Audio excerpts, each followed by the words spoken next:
بسم الله الرحمن الرحيم نحمده ونصلي على رسوله الكريم أما بعد فقد قال الله تعالى في القرآن المجيد والفرقان الحميد بعد فأعوذ بالله من الشيطان الرجيم بسم الله الرحمن الرحيم سبحان الذي أسرى بعبده ليلا من المسجد الحرام إلى المسجد الأقصى الذي باركنا حوله لنريه من آياتنا إنه هو السميع البصير صدق الله العلي العظيم وصدق رسوله النبي الأمي الكريم ونحن على ذلك لمن الشاهدين والشاهدين الحمد لله رب العالمين.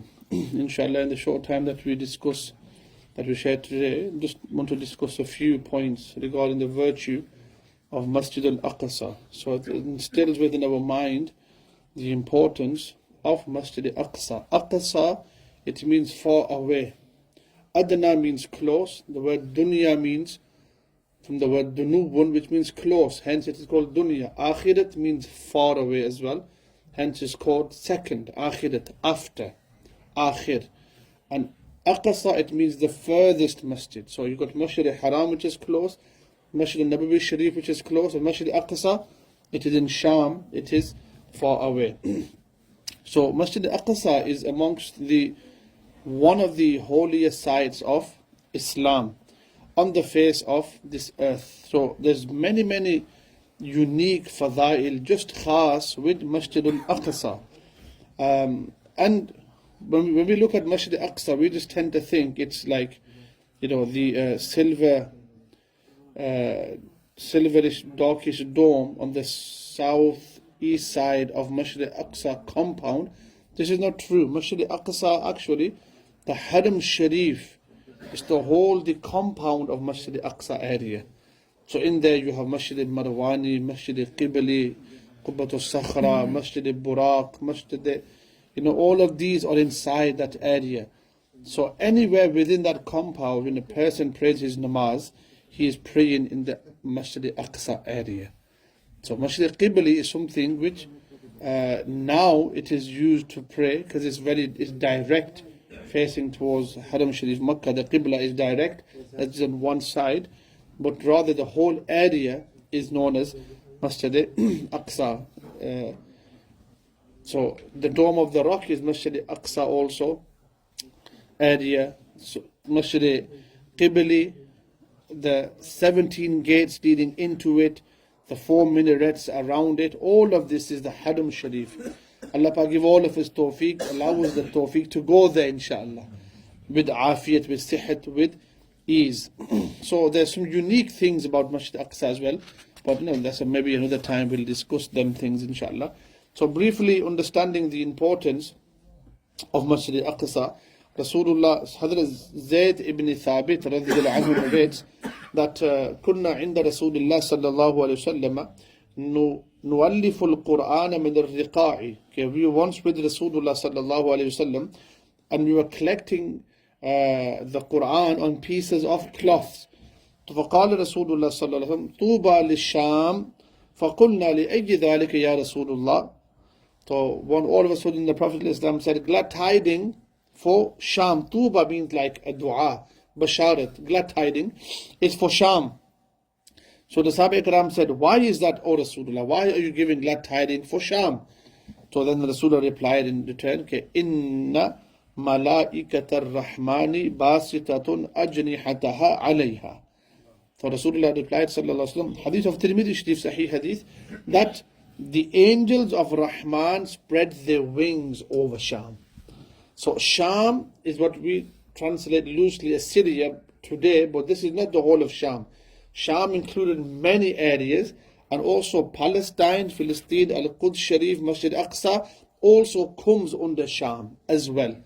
So there's lots of blessings and fadail towards that. Being amongst the fadail, in our ummah, Sayyidina Bara radhiyallahu ta'ala anhu is the rawi of the hadith. He says, صَلَّيْنَا مَعَ النَّبِيِّ صَلَّى اللَّهُ عَلَيْهِ وَسَلَّمَ نَحْوَ بَيْتِ الْمَقْدِسِ 16 شهرا أو 17 شهرا.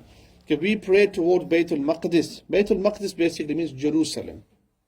Bayt al-Maqdis, Jerusalem.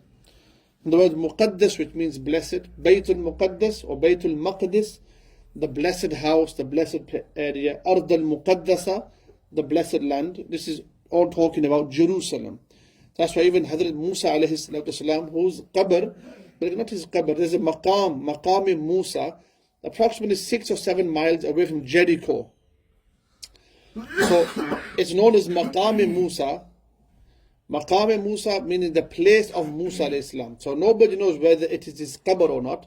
But if you look at the Hadith Sharif, going off my topic, the Rasulullah mentions to the Sahaba Ikram, if I was there, I would show you the red dune sands.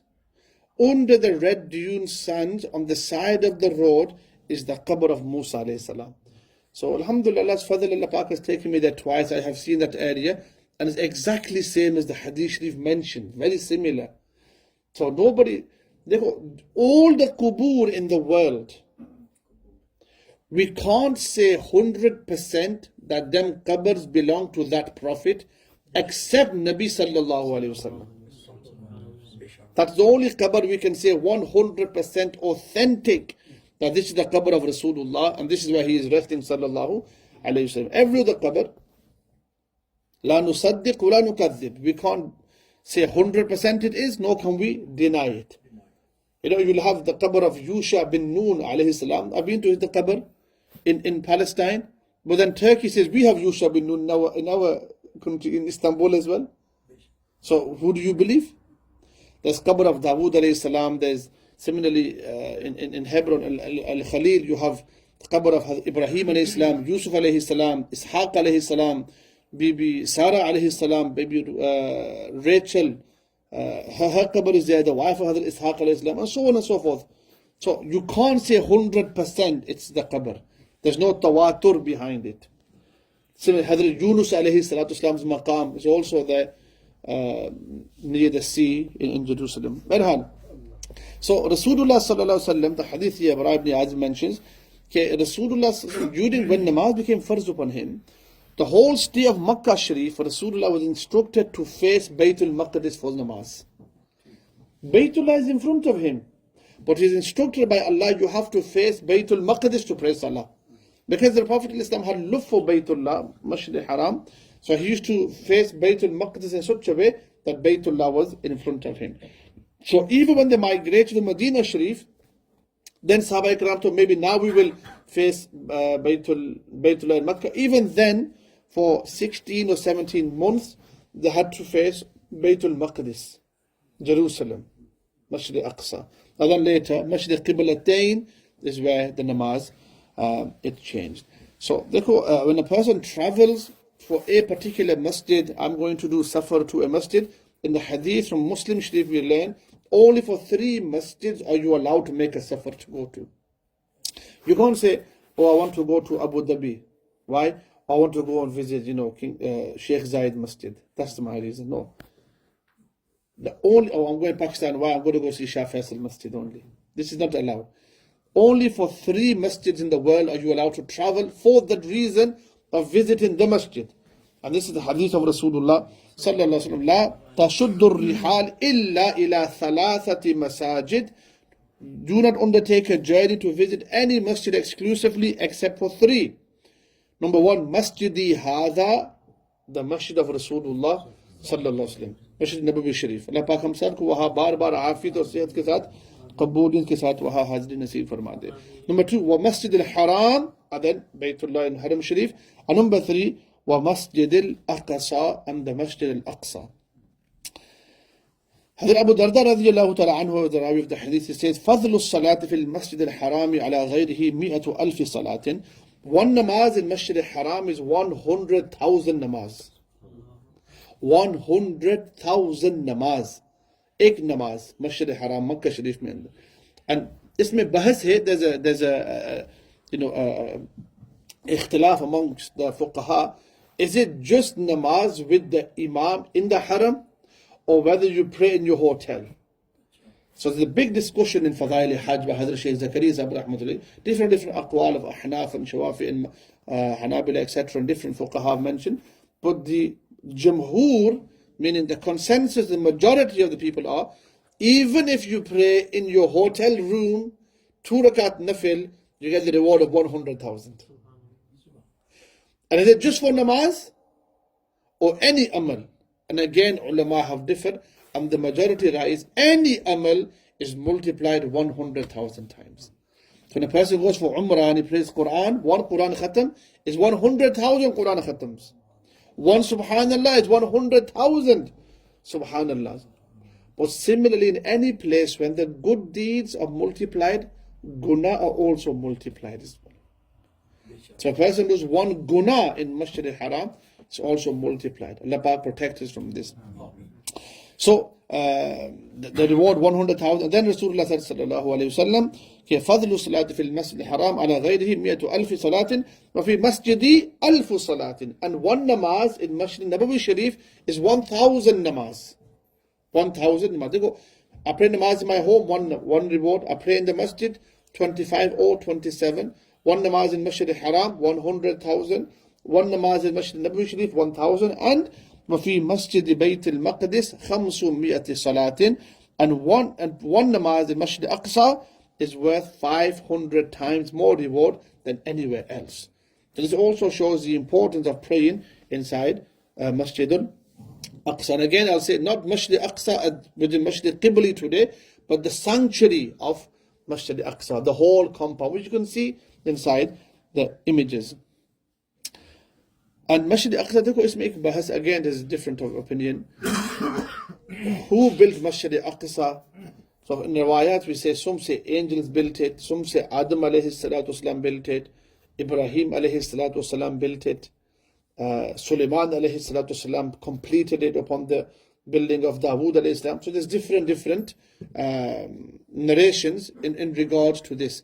So Baytullah in Makkah Sharif, Ibrahim alayhi salatu wasalam used his son Ismail alayhi salam to help him build from the foundations of Masjid al-Haram and built Ka'batullah.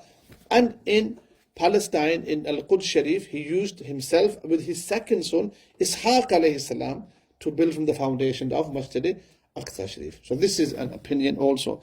So Sahaba Ikram would ask, Hazrat Abu Dharr al-Ghifari asked, Ya Rasulullah, Qultu Ya Rasulullah, Ayyu masjidin wudi'a fil ard awwal? Which is the first masjid on this earth? Or Rasulullah said, Sallallahu Alaihi Wasallam, Qala al-Masjid al-Haram, the house of Allah in Makkah. Qala, then he says, Qultu thumma ay, which masjid is after built? Qala al-Masjid al-Aqsā. So the second house of Allah to be built on this earth was Masjid al-Aqsā. Then Rasulullah was asked, Sallallahu Alaihi Wasallam, Qultu kam kana baynahuma. What was the distance or the time between the building of the two? So Rasulullah Sallallahu Alaihi Wasallam, arba'una sanatan, 40 years difference. So from this a person can understand the importance of Masjid al-Aqsā. Allah Pak hum sab ke dilon ke andar uski azmat ko bitha de. Because we don't talk about it, we don't visit it, we don't realize the importance and the azmat and the grandeur of it. Its importance has escaped and we've lost it from our hearts and minds. So isliye main kehta hu, and those listening at home, talk as much as you can about Masjid al-Aqsā. You know, we had a discussion where we were thinking that with the ulama, we're going to even include in the syllabus in Masjid al-Aqsā week, Palestine week, जिसमें पूरा syllabus बच्चों को पढ़ाया जाए regarding Masjid al-Aqsā. उसमें so many events that a person can cover in Masjid al-Aqsā. Salman al-Farisi's conversion, how he came from there. Okay, then Hazrat Bilal radiallahu anhu, when he gave the adhan in Masjid al-Aqsā. Hazrat Sultan Salahuddin Ayyubi, how he conquered Masjid al-Aqsā. Similarly, the history of the Anbiya, the prophets, Sahaba, Shaddad ibn Aus, who's buried there, Ubadah ibn Samit, who's buried there in the compound of Masjid al-Aqsā. Allahu Akbar. Shaddad ibn Aus, the Qadi of Masjid al-Aqsā. Hazrat Umar sent him there. Ubadah ibn Samit, Buzurg Sahabi, old Sahabi. His whole life he stayed. He wanted to come back there. Hazrat Umar said, no, you have to stay there. He stayed there. His wife, Haram binti Milhan. What a couple. Allahu Akbar. What a husband and wife. The wife is shaheed in Cyprus. In the time of Hazrat Amir Muawiyah, she went, when ijazat was given by Hazrat Usman, you can build a ship to go in the path of Allah. And she went, and when Rasulullah was sleeping in her house one afternoon, and he woke up smiling and said, Ya Rasulullah, what have you seen? He said, I saw my ummah on ship, traveling treated like kings. She said, Ya Rasul, make dua, I am from amongst them. He said, I have made dua, you are amongst them. And then he went back to sleep. He woke up again and smiling. What did you see this time? Again, Ya Rasul, make dua, I am from them. He said, no, you are from the first group. You are from the first one. So kya patient going to kya prophecy thi? Okay, within the first batch she fell off her camel stumbled upon a rock and she went to Cyprus. She fell off and she cracked her neck and she became shaheed. And her qabr is inside there, Cyprus. So that's the wife. And the husband, his qabr is inside Masjid Aqsā. Allahu Akbar. The qurbani they gave for the sake of Islam. And Mirza wo qabristan ajeeb hai. That the qabristan there, which is against the wall of Masjid Aqsā. The wall. Okay, I think it's the western wall, possibly. Or the western wall. So on this side is Masjid Aqsā compound. So if you stand on the wall and look over, the qabristan is there, touching the wall of Masjid Aqsā. And it's full of awliya, fuqaha, muhaddiseen, and shuhada. And the anwarat that you feel in that maqbar is ajeeb. It's known as the Maqbar al-Rahmat, the Qabristan of mercy. And when you walk in, you'll understand, subhanallah, the qurbani behind those people who are buried there. So then Rasulullah said, أَيْنَمَا أَدْرَكْتَ الصَّلَاةُ بَعْدُ فَصِلْهُ فَإِنَّ الْفَضْلَ فِيهِ. Then the Prophet ﷺ said, wherever you may be, the prayer time becomes due, perform the prayer there, but the best thing is to do so, offer the prayer in time. So Masjid Aqsā was built by Hazrat Adam alayhi salam, or by Hazrat Ibrahim alayhi salam, by Hazrat Dawood alayhi salam, completed by Hazrat Sulaiman alayhi salatu wassalam. Ab jo hai, I'll mention one or two things. It's known as Ard al-Muqaddasa. Ard al-Muqaddasa allati kataba Allahu lakum wa la tartaddu ala adbarikum tanqalibu khasirin. In the Quran Sharif it is mentioned that Hazrat Musa alayhi salam's whole mission after rescuing Bani Israel was to get to Masjid Aqsā. It was to get there. But the Bani Israel, the Jews who were with him, they were so teri qawm. We told them to come, they'd go, he said sit, they'd stand. They were such a qawm that he said to them, look, Allah Pak has promised us victory against the Jababira. All we have to do is enter saying, hittatun naghfir lakum khatayakum. Just enter by saying, Allah forgive us, and make sajda, show humbleness. So what they did, the Jewish people, they sat on their buttocks like this, and they began to drag themselves forward. And instead of saying hittatun, forgive us, they said hintatun, wheat and barley. Wheat and barley. And then they began that. So Allah Pak, He sent His azab upon them. Then Musa alayhi salam said, look, you have to go more closer, and then Allah Pak will grant you victory. Allah Pak wants to see your courage and your bravery. And they said, فَذْهَبَ أَنْتَ وَرَبُّكَ فَقَاتِلَا إِنَّ هَا هُنَا قَاعِدٌ. You and your Rabb go and fight and conquer Masjid Aqsā in Jerusalem. We're sitting right here. Allah Pak punished them, يَتِيهُونَ فِي الْأَرْضِ, for 40 years. They kept walking in the valley of Ti, 40 years, until during that time, Hazrat Harun alayhi salam passes away. Harun. One riwayat is Harun alayhi salam's qabr is near behind Mount Uhud as well. His body was taken near Mount Uhud in Medina Sharif. One riwayat. There's a qabr there, and some people say the qabr is here. And then Hazrat Musa alayhi salam, he also passed away during that time. Even he couldn't get to Jerusalem. It was his tamanna to get there. So what happened was, Hazrat Nabi Musa alayhi salatu wasalam, when he wanted to go back to Masjid Aqsā, because he had come to Egypt, Hazrat Yusuf alayhi salatu wasalam, he was the king of Egypt. So his father, he had left Masjid Aqsā after Ishaq alayhi salam and come to Egypt. So the 12 tribes lived there in Egypt. So Nabi Musa alayhi salam was told by Allah, go back there now. So during that course, Masjid Aqsā had lost its significance. It slipped from the view of the people. After Ishaq alayhi salam, they migrated back to Israel. So Musa alayhi salam wanted to get back there, but the people were so disobedient and rebellious, they didn't let him go.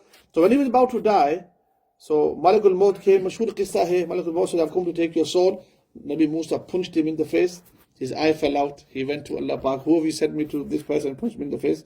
So Allah Pak said, okay, you meant to ask him first. Because he came in human form. Imagine you walk in and all of a sudden somebody comes in a human form, I'm going to take your life. So how are you going to react? So he just punched him and said, what do you mean you're taking my life? So then he came back and Allah Pak told him, gave him the choice, get an ox and tell him to rub his hand over the back. However many hair come under his hand on the back of the ox, for each hair, that's how much years I will give you. Kalimullah, this is how much I will give you. So Nabi Musa alayhi salam said, then after that what will happen? After that you will also have to die.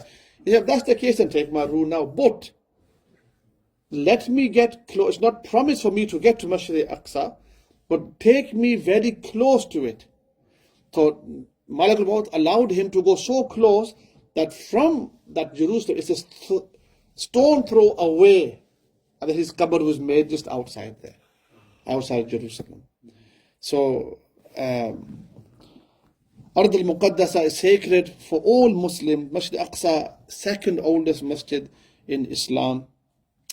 Land of the Anbiya alayhimu salatu wassalam. देखो ये वाहिद जगह है, अल्लाह Akbar, where 124,000 कमो बेश Anbiya all assembled to pray salah behind Rasulullah sallallahu alayhi wasallam. Allah Pak would have, when Allah Pak took Rasulullah from Makkah, Hani's house, Hani was his cousin sister, the daughter of Abu Talib, the sister, elder sister of Hazrat Ali. So that house was Rasulullah's kind of house, where he was brought up there with Abu Talib, etc. So he was having a siesta there, they came and took him. They could have taken him straight to Allah. His wife Hazrat Khadija died. Taif people, the Qabila, Thaqif and Hawazin, how they tortured Rasulullah sallallahu alaihi wasallam, the people, how they punished him on that journey. So Allah Pak wanted to reward him. He could have said, right, Habib, come straight to Makkah. But Rasulullah was taken from Subhanalladhi Athara bi'abdihi laylan min al-Masjid al-Haram ila al-Masjid al-Aqsā. Allah Pak took him on a buraq from Makkah all the way to Baytul Maqdis on this white camel, smaller than a donkey, larger than a mule, white in color. One step was as far as the eye can see. You know, and that buraq, ajib baat ye hai ki many other prophets rode that buraq as well. And the buraq was waiting for Rasulullah sallallahu alaihi wasallam. That's why when the Rasulullah came out and he had the chest were cut open and they were washed with zamzam in the hatim, so buraq was waiting and it began to prance with joy, kick. So Jibreel said, stop! Don't you know who is going to ride upon your back? He is the leader of all of the Anbiya. Have some adab for Rasulullah. Then it stopped. So that same buraq, other prophets also rode it as well. And there's a masjid in Aqsa compound. Allah Pak take all of us. You have to see it to understand it. On the eastern side, Masjid al-Buraq. And there's a ring on the wall, a metal ring on the wall. And that's the exact same location where Rasulullah tied the buraq against that wall to lead the Anbiya in namaz. And that location is still marked. And every so often they change that ring, Masjid al-Buraq. And that was the place where all the Anbiya used to tie their animals as well. Because Ibrahim al-Islam also used to have the buraq as well. Because when he would go to Makkah, which he went many times to build Baytullah, come back, visit his child, come back, kisse bahut milte, he had a buraq as well. So he had one wife in Makkah, Bibi Sarah, Bibi Hajara, and then his second wife was in Baytul Maqdis, Jerusalem, Bibi Sarah. So he used to travel between on a buraq. He used to travel on a buraq. We find this in Riwayat. So other Anbiya also, they rode the buraq. This is where Rasulullah, he led us, all the Anbiya in prayer. So all the prophets gathered there to show the world the importance of Masjid Aqsa in the eyes of the ummah of Rasulullah sallallahu alayhi wasallam. Also, this is the place where many Sahaba made hijrat after the demise of Rasulullah sallallahu, finishing off now sallallahu alayhi wasallam. Many Sahaba did hijrat there also, and they give da'wat. Hazrat Bilal Habashi radiyallahu anhu, we mentioned in Jummah how he was the first person to give adhan on the chat, on the roof of Baytullah of Kaaba Sharif. He's also the first person to give adhan in Masjid Aqsa. Hazrat Umar called him specially to give adhan in Masjid al-Aqsa at that time, subhanallah. So Masjid al-Aqsa, my dear friends, is a very important ta'alluq we have in our hearts toward Masjid al-Aqsa. And we should talk about it, we should promote it, we should read about it as much as we can, so it creates an awareness inside us and inside our children's life as well. At the moment, since 1967, from 11th of June, it's been under the occupation of the Jews. So they control now who can come in, who can come out. And there was a video, I think 1-2 days ago, for namaz, there was hardly anyone allowed. Hardly anyone allowed. So we've read namaz a few times, and Allah's Fadl Pak accepted. And we see the locals, they cry, they see us walk into the haram, and they live like from here to where Corn Road is, and they're crying. Okay, we have been living here 30, 40 years. We have still not been in Masjid al-Aqsā. We don't have permission to go. They don't allow us to go in. So Allah Pak ne hamare liye ek sahulat banai hai. It's made easy for us. Dua farmaya Allah Ta'ala, afiyat naseeb farmaya Allah Pak, make halat better. All of us, we should try to go. मैंने खुद वहाँ सुना भी है, south Africa के जो लोग हैं वो तो इत्तिकाफ करते हैं वहाँ पे. मस्जिद मरवानी वो जगह है जहाँ पर मेहराब मरियम है, मेहराब ज़करिया, और the itikaf of Bibi Maryam, she did itikaf in Masjid al-Aqsā. And she left from there, she went and she gave birth to Hazrat Isa alayhi salam. But where Zakaria alayhi salam worshipped Allah, that mihrab is there as well. That is the place of itikaf. Right? Hundreds of people do itikaf there. So we should make need Allah partakers. Because Sulaiman alayhi salatu wasalam, when he built Hazrat Dawood alayhi salam built it first, then he passed away, then Sulaiman alayhi salam, he finished it off. So he made a dua after he finished. He said, "Oh Allah, that any person who enters this Masjid al-Aqsā, bless him with such a mercy that remove from his life all the sins as though his mother has just given birth to him." Now this dua got accepted. Now this is not even for Masjid al-Haram in Makkah or Masjid al-Nabawi Sharif, only for Masjid al-Aqsā this dua is. Subhanallah. And wo bhi dekhne ka hai, when you see, you go inside the basement of Masjid al-Aqsā, you see those stones built for the foundation of Masjid al-Aqsā. وَمِنَ الْجِنِّ مَنْ يَعْمَلُ بَيْنَ يَدَيْهِ بِإِذْنِ رَبِّي. And those of the jinn who used to work before him, through the command of Allah, بِإِذْنِ رَبِّي. The jinnat who used to work for Sulaiman, you see that wall, you have those bricks and stones, you see one stone, you think, how is it possible to build something like this? There's hardly any cement in between as well. And they're just big slabs, and that's the foundation of Masjid al-Aqsā. And then you look at the Quran, which says that jinnat used to work for Hazrat Sulaiman alayhi salatu wasalam. So it is, mashallah, a beautiful place. And this kitab, mashallah, it talks about this. And there's many kitabs, regarding Masjid al-Aqsā. So we, in our dua, we should make dua, "Oh Allah, take me there." One hadith mentions that Dajjal won't able to come to Makkah and Medina. But one also riwayat mentions Dajjal won't come to Makkah or Medina, and he won't be able to enter the compound of Masjid al-Aqsā also as well. الَّذِي بَارَكْنَا حَوْلَهُ. And Mount Sinai, Turi Sinai, also he won't enter. So we make dua to Allah Pak, and Allah give me the tawfiq, give all of us tawfiq, my dear friends, to have love for Masjid al-Aqsā. Make dua regularly. All what's happening right now in Gaza and Palestine is all regarding Masjid al-Aqsā. Put this in your mind. If it wasn't for Masjid al-Aqsā, that would not be happening. Whatever is happening is because of Masjid al-Aqsā. So we need to make lots of dua to Allah Pak, beg Allah, cry in front of Him, beseech Allah, implore Him. Allah Pak gives us the tawfiq, inshallah, to visit over and over. And just like Salahuddin Ayyubi, mashallah, liberated Masjid al-Aqsā, and then it became Pak after 80 years, of the rule of the Crusaders, in which 10,000 Muslims were killed in one day.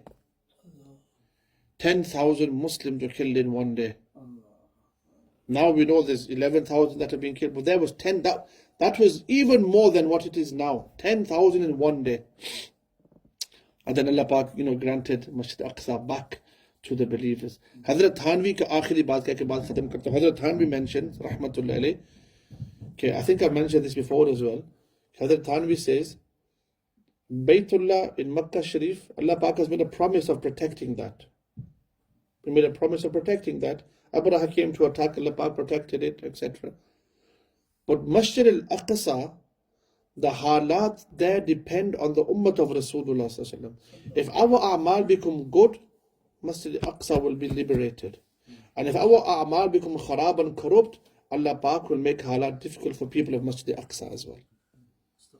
This is what we learn from the Quran. When Bukht al-Nasr attacked it, when King Titus attacked it, after Hazrat Isa alayhi salam, Bukht al-Nasr at the time, all of these qissas, there's so many stories, I can't go into all the detail, but you can find them as well. So for us is a lesson, okay, if I make my a'mal better, Allah Pak will make a'mal better throughout the world. And everyone should blame themselves. कि मेरी वजह से जो कुछ दुनिया में हो रहा है मैं इसका जिम्मेवार हूँ.